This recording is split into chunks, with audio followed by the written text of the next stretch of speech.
وبركاته. ازيكم حبايبي؟ عاملين ايه؟ يا رب تكونوا بخير. اللهم صل وسلم وبارك على سيدنا محمد وعلى اله وصحبه وسلم. كل سنه وانتم طيبين بمناسبه المولد النبوي الشريف. اعاده الله عليكم وعلى الامه الاسلاميه بالخير واليمن والبركات، اللهم امين يا رب العالمين. النهارده هنعمل مع بعض وجبه غذائيه جميله جدا والناس كتير بتحبها. هنعمل مع بعض الكشري الاصفر الاسكندراني. بس انا هضيف اضافه من عندي كده عليه، ان شاء الله الاضافه دي تعجبكم يا رب. ويلا بينا نقول المقادير. مقاديره سهله جدا وبسيطه زي ما انتم شايفين كده. هنعمل مع بعض ايه؟ انا جايبه كوبايتين من المكرونه الصغيره عشان تتناسب، دي الاضافه اللي انا هضيفها للكشري الاصفر الاسكندراني.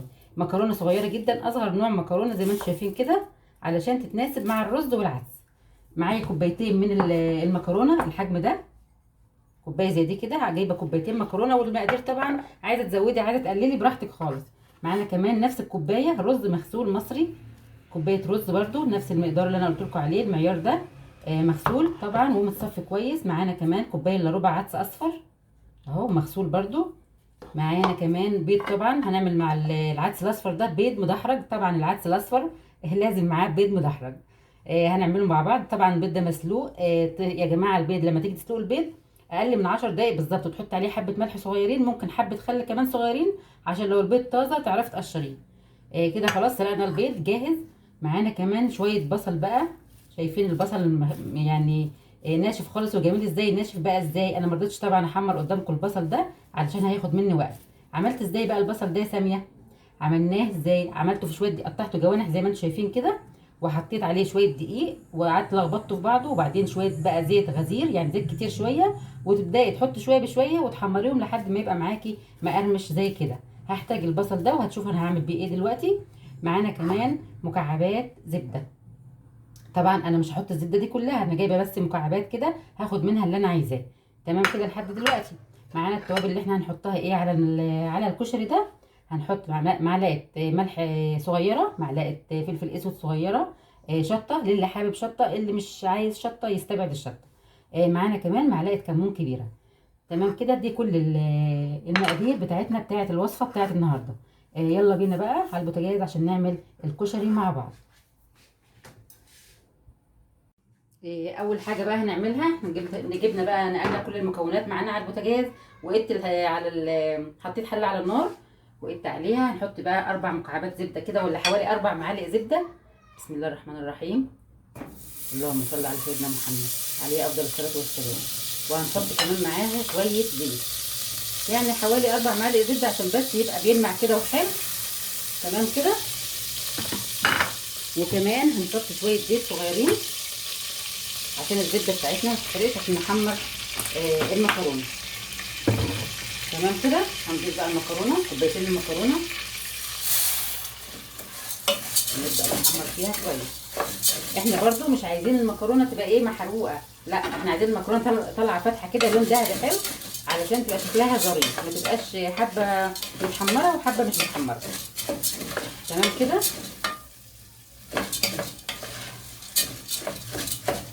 هنعلي بقى النار شويه وايدينا في المكرونه عشان ما تبقاش حبايه وحبايه.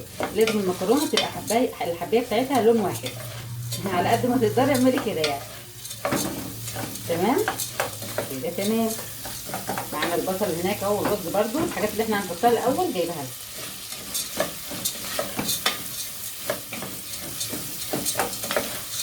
طبعا زي ما احنا عارفين بنعمل الحاجات دي في البيت، الكشري بيبقى جميل جدا كمان، وجبه حلوه كل الناس بتحبه.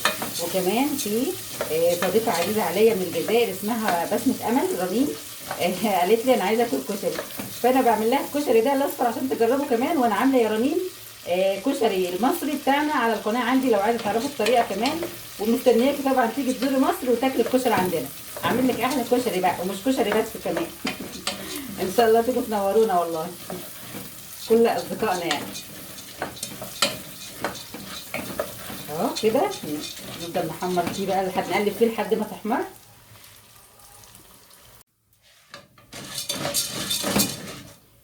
كده يا جماعه تمام. شايفين اللون بتاع المكرونه؟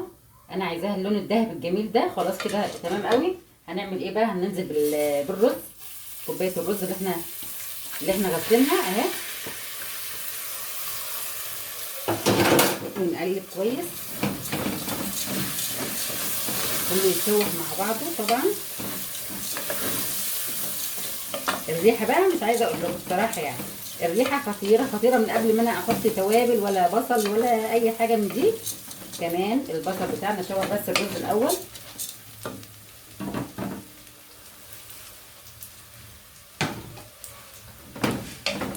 نقرب بس البصل كده عشان هنحط منه برده دلوقتي. هنضيف عليه على الرز والمكرونه شويه بصل. في ناس بقى بتشوح البصل الاول، بتحمره الاول وبعد كده تحط المكرونه وكده، لكن انا بقى حبيت ان انا احمره لوحده. انا باخد منه شويه بشويه للحاجه اللي انا عايزه اضيفها عليه، اضيف عليها بصل كده. تمام، شايفين اللون اهو؟ ايه رايكم؟ الله الله الله على الريحه كمان والجمال.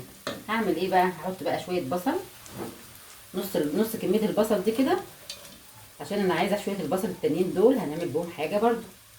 خلاص كده حطينا شويه البصل وهنقلب تقليبه.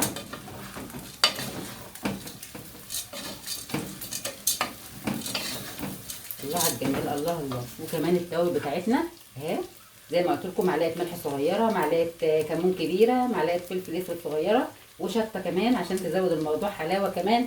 الشطه الحلوه دي انتوا عارفين طبعا اي كشري لازم الشطه بتاعتها. اللي مش حابب شطه ما يضيفش شطه طبعا، عشان الاطفال الصغيره تعرف تاكل منه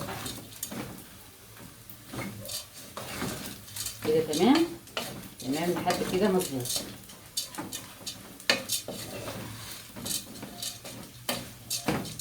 هجيب بقى العدس بتاعنا، عدس اهو بيض الا ربع عدس زي ما قلنا مغسول، ونلخبط بقى، نخلط كل الخليط ده مع بعضه.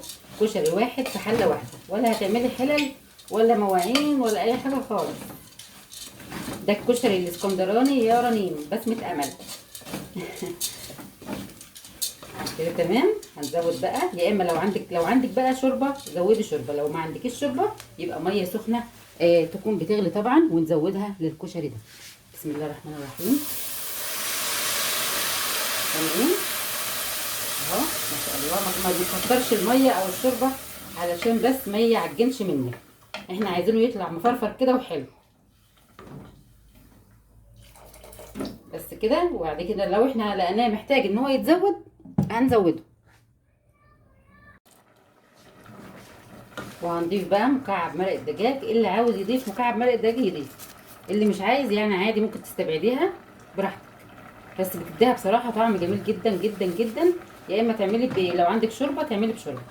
وهنغطي بقى عليه لحد ما يستوي خالص. على بال ما يستوي نعمل البيض المدحرج بتاعنا، نغطي عليه، واول ما يغلي كده نوطي عليه خالص كانك هتدفع عشان ما يتحرقش منك او يشيط منك او حاجه.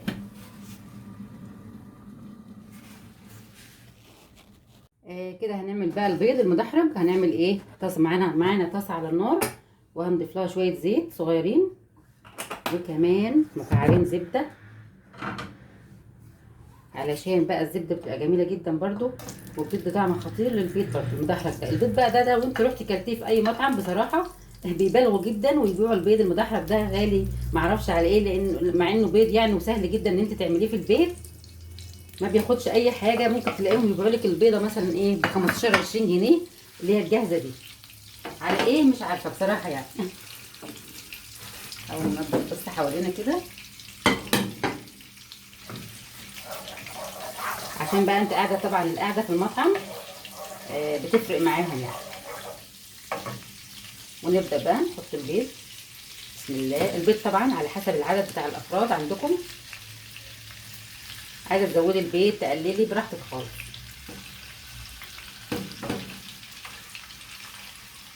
كده تمام.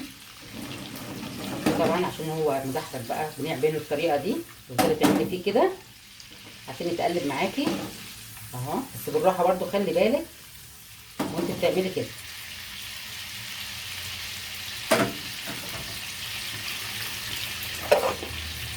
سهل جدا جدا وما بياخدش حاجه خالص. واحنا كمان قايلين على الكشري معانا هناك في الحله اهو، كل حاجه جاهزه تمام تمام. تقلبي فيه كل شويه اهو عشان ما يلزقش منك طبعا كده. الريحه بقى جميله جدا جدا جدا. نحط بقى شويه فلفل اسود كده. الله الله الله. وشويه ملح، شويه ملح كده كمان. الله على الجمال والحلاوه، حاجه واو يعني كده.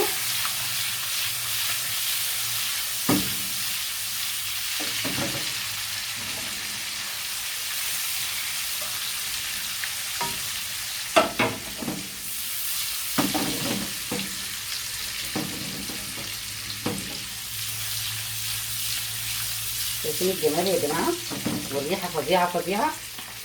بص بص برضو على الكشري. الله الله الله. الله على الريحه والجمال يا جماعه. شايفين مفرفر ازاي يا جماعه، ولا معجن ولا اي حاجه خالص. الكشري الاصفر ريحته خطيره جدا جدا اهو. هنعمل ايه بقى؟ حاجه حلوه كده، تكايه جميله كده كمان، عشان بس اللمعه بقى والحلاوه بتاعته. هنضيف بقى مكعبين زبده صغيرين كده، عشان ايه؟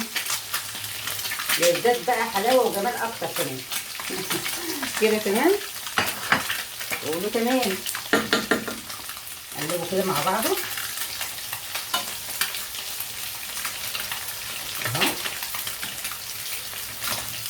ولا لازق يا جماعه ولا اي حاجه خالص. شايفين؟ اوطي عليه بقى خالص واسيبه ياخد بقى مع نفسه كده، مع مكعبين الزبده اللي احنا حطيناهم دول. بس كده تمام.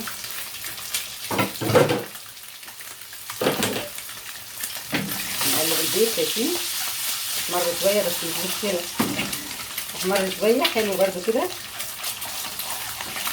نخليه يحمر برده من على الناحيه التانيه شويه وخلاص كده على كده.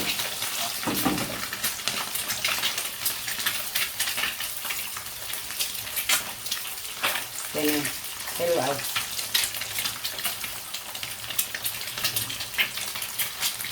وبكده يا جماعه الكشري بتاعنا خلص. شايفين غرفته كده في السيرفيس كده صغير. هنعمل ايه بقى؟ خدوا البصل اللي انا قلت لكم هنشيله. هنعمل بايه؟ بالبصل كده نسويه بس كده. انا غرفته اهو. شايفين زي ما انتم شايفين كده طالع مفرفر كده ومش معجن. الحمد لله يا رب. جميل جدا جدا، والريحه بتاعته يا جماعه خطيره خطيره. هنعمل ايه بقى؟ هنرص بقى شويه بصل كده على الوش. زوقي بقى الطبق بتاعك كده عشان النفس تتفتحي وانت بتاكلي الكشري، ومشطشط بقى وجميل جدا، سبايسي جميل. وطبعا بقى لو عايزه تعملي شويه سلطه جنبه، مخلل ليمون، اي مخلل بقى عايزه تاكليه جنبه بس براحتك. عايزه تعملي صلصه بتوم براحتك برضو. كده خلاص. البيض اللي احنا بقى جبناه هنرص البيض برضو حواليه كده اهو. ما شاء الله يعني.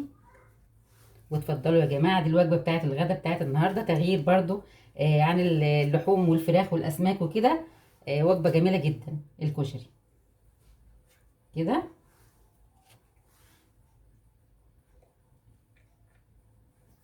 كده تمام. دي الوجبه بتاعتنا. ايه رايكم يا جماعه؟ احلى طبق كشري. ان شاء الله الوصفه دي تعجبكم وتجربوها وتكتبوا لي في الكومنتات ايه رايكم. يا رب تعجبكم الوصفه بتاعت النهارده، واتمنى اللي ما عملش لايك يعمل لايك يدعمني بلايك، واللي ما اشتركش عندي في القناه يشترك ويفعل زر الجرس علشان يوصلكم كل جديد. واشوفكم على خير ان شاء الله الفيديو الجاي. مع السلامه.